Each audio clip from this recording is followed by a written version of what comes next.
స్థానిక ఎన్నికలు నిర్వహించక ఇప్పటికే గ్రామాల్లో అభివృద్ధి కుంటుపడిందన్నారు తెలంగాణ బీజేపీ చీఫ్ రామచంద్రరావు. 42% రిజర్వేషన్లకు మద్దతు ఇస్తామని ముందు నుంచి చెబుతున్నామన్నారు. ఈ జీవో గతంలోనే ఇచ్చి ఉంటే సమస్య ఇక్కడికి వచ్చేది కాదన్నారు. బీసీ రిజర్వేషన్లపై కోర్టుకు వెళ్లింది ఎవరో తమకు తెలియదన్నారు రామచంద్రరావు. స్థానిక ఎన్నికల్లో అత్యధిక స్థానాలు గెలవబోతున్నామన్నారు. రాష్ట్రంలో బీజేపీ బలహీనంగా లేదని బలంగా ఉందంటున్న రామచంద్రరావుతో మా ప్రతినిధి వెంకట్ ఫేస్ టు ఫేస్.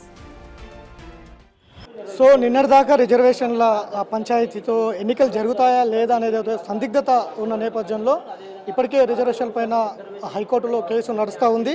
ఇక తాజాగా ప్రభుత్వం కూడా ఇవాళ స్థానిక సంస్థల ఎన్నికల షెడ్యూల్ ఇచ్చినటువంటి నేపథ్యం ఉంది. ఇక ఇదే అంశంపై మనతో మాట్లాడడానికి బీజేపీ రాష్ట్ర అధ్యక్షులు రామచంద్రరావు గారు ఉన్నారు. సరే ఏంటి ఈ షెడ్యూల్ని ఎలా చూస్తారు? గతం నుంచి కూడా ఈ రిజర్వేషన్ల పైన కావచ్చు, ఓవరాల్గా స్థానిక సంస్థల ఎన్నికల పైన కావచ్చు గందరగోళం ఉన్నటువంటి పరిస్థితుల్లో ఇవాళ షెడ్యూల్ విడుదల చేసినటువంటి పరిస్థితి. ఎన్నికలకై ఎన్నికలు అనౌన్స్ అవుతున్నాయి, అది అవసరము. రాజ్యాంగంలో 73-74 సంవత్సరంలో ఇది కంపల్సరీ లోకల్ బాడీ ఎలక్షన్ పెట్టాలి, పెడితేనే మనకు నిధులు కూడా వస్తాయి. కాబట్టి ఈరోజు సర్పంచ్ కానీ ఎంపీటీసీలు కానీ జడ్పీటీసీలు కానీ ఈ ఎలక్షన్స్ ఉన్నాయి. కాబట్టి ఈ యొక్క నోటిఫికేషన్లో 42% రిజర్వేషన్స్ని మేము ఫస్ట్ నుంచి చెప్తున్నాము, సపోర్ట్ చేస్తామని. ఈ యొక్క విషయం ముందే చేస్తే అయిపోతుండే.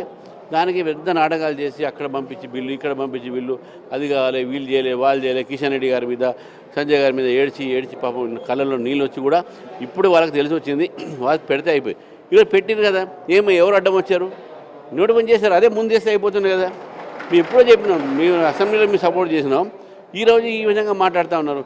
కాబట్టి 42% మొన్న కూడా నేను చెప్పాను. ఏ రోజైతే వాళ్ళు నిర్ణయం తీసుకున్నారో, జియో తీసిన రోజే మేము చెప్పినాం వీఆర్ విత్ ఇట్. 10% ముస్లిమ్స్ కూడా దీనిలో లేరు కాబట్టి ఇంకా నేను స్వాగతిస్తాం. ఇప్పుడు షెడ్యూల్ వచ్చింది, 8వ తారీఖు రోజు హైకోర్టులో వాయిదా ఉంది. ఎట్లా ఉంటుంది, నిలబడుతుందా ఈ షెడ్యూల్? ఒకవేళ ఎన్నికల తర్వాత కూడా ఏమైనా లీగల్గా సమస్యలు వచ్చే అవకాశం? నిలబడాలని మేము కోరుతాము. కోర్టుకు పోయిన వాళ్ళు ఎవరు పోయినా మనకు తెలియదు, వాళ్ళ సంగతి మనకు తెలియదు. నిలబడుతుందని చెప్పేసి ఆ ఒక ఉద్దేశంతో మేము పనిచేస్తాం. సరే, ఇంకొక ప్రధాన అంశం, నూతన అధ్యక్షుడి తర్వాత వచ్చే మొదటి ఎన్నికలు ఇవి. నూతన కమిటీ కూడా వేసుకున్నారు, ప్రజల్లోకి వెళ్తున్నామని ఉన్నారు. ఎలా ఎదుర్కొంటారు ఈ సవాళ్ళను? మీరు చెప్పకుండా ప్రజలు మాత్రం ఉన్నారు. నేను దాదాపు 30 జిల్లా దాకా నేను తిరిగాను, 22 దాంట్లో ఉమ్మడి జిల్లాలని కూడా కలిపి. దాంట్లో మీరు చూసింది ఏంటంటే కార్యకర్తల ఉత్సాహం ఉన్నది, ప్రజల్లో ఆదరణ ఉన్నది. ఎందుకంటే వాళ్ళు టీఆర్ఎస్ని చూశారు, కాంగ్రెస్ని చూశారు, ఒక అవకాశం బీజేపీకి ఇచ్చింది. ఈరోజు స్థానిక స్థాయిలో ఈరోజు భారతీయ జనతా పార్టీ బలం పెరిగింది, గ్రామీణ ప్రాంతంలో బలం పెరిగింది, ఓటు శాతం పెరిగినాయి. మేము 3 ఎమ్మెల్సీలు గెలిచినాము, 8 ఎంపీలు గెలిచినాం, 8 ఎమ్మెల్యేలు గెలిచినాం. కాబట్టి మంచి ఆదరణ పబ్లిక్లో ఉంది.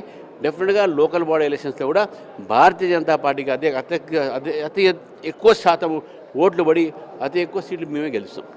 3 లేయర్స్గా ఎన్నికలు ఉన్నట్టుగా ఉంది, ఎన్నికల షెడ్యూల్ కూడా ఆ విధంగా ఉన్నట్టు ఉంది. సర్పంచ్ ఎంపీటీసీ జడ్పీటీసీ ఒక విడత, తర్వాత సర్పంచ్ ఎన్నికలు కూడా మరో విడత.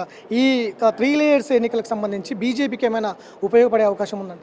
ఉపయోగం వాళ్ళకి, ఎందుకంటే వాళ్ళకు ఎలక్షన్ కమిషన్ కూడా వాళ్ళు కూడా ఒక యంత్రాంగము.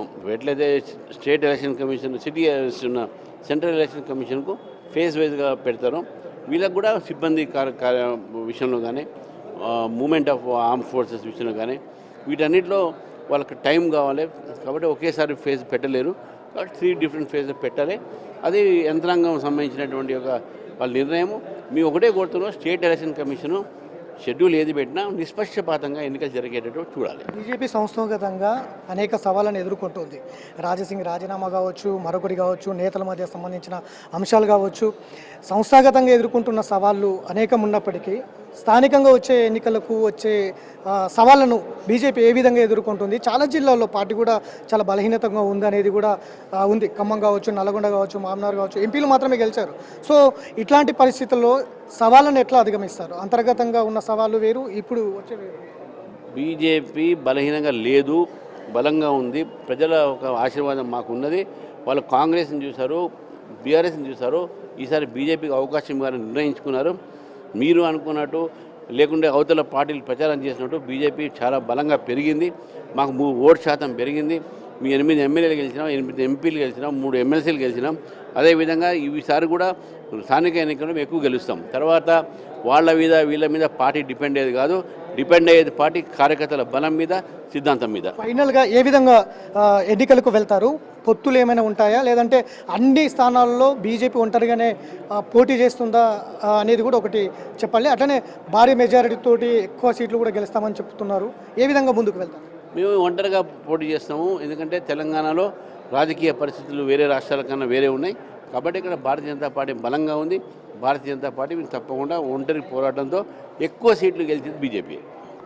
సో ఇది ఎన్నికల షెడ్యూల్ కావచ్చు, బీసీ రిజర్వేషన్లకు సంబంధించిన ప్రభుత్వం తీసుకున్న ఈ మధ్య కాలంలో ప్రభుత్వం తీసుకున్న నిర్ణయాలు కావచ్చు స్వాగతిస్తున్నాం. ఖచ్చితంగా ఎన్నికలు జరగాల్సిందే. మొత్తం కూడా గ్రామీణ వ్యవస్థ అంతా కూడా కుంటుపడింది. ఎన్నికలు జరగాలి, నిధులు కూడా కేంద్రం నుంచి వచ్చే నిధులు కూడా ఆగిపోయినాయి. కాబట్టి ఎన్నికలు జరిగితే గ్రామ పరిపాలన బాగుపడుతుంది. ఈ జీవో గతంలోనే, ఎందుకంటే రాష్ట్రపతికి పంపించడం, గవర్నర్కి పంపించడం కంటే ముందు ఈ జీవో తీసి ఉంటే, ముందు నుంచి కూడా చెప్తున్నాం జీవో తీయాలని. ఈ జీవో తీసినందుకు, జీవో ఇచ్చినందుకు ప్రభుత్వానికి స్వాగతం పలుకుతున్నాం. ఎన్నికల షెడ్యూల్ కూడా స్వాగతం పలుకుతున్నాం. ఖచ్చితంగా ఎన్నికల్లో సిద్ధంగా ఉన్నాం. ఎన్నికలకు ఖచ్చితంగా భారీ మెజారిటీ స్థానాలు బీజేపీగా సాధిస్తాం. పార్టీ క్యాడర్ కూడా అంత సంసిద్ధంగా ఉన్నది. ఒంటరిగా పోటీ చేస్తాం, మెజారిటీ స్థానాలు సాధించుకుంటాం అనేది అయితే రామచంద్రరావు చెప్తున్నటువంటి సిచ్యువేషన్. వీడియో జర్నలిస్ట్ గౌస్తో వెంకట్, బిగ్ టీవీ, హైదరాబాద్.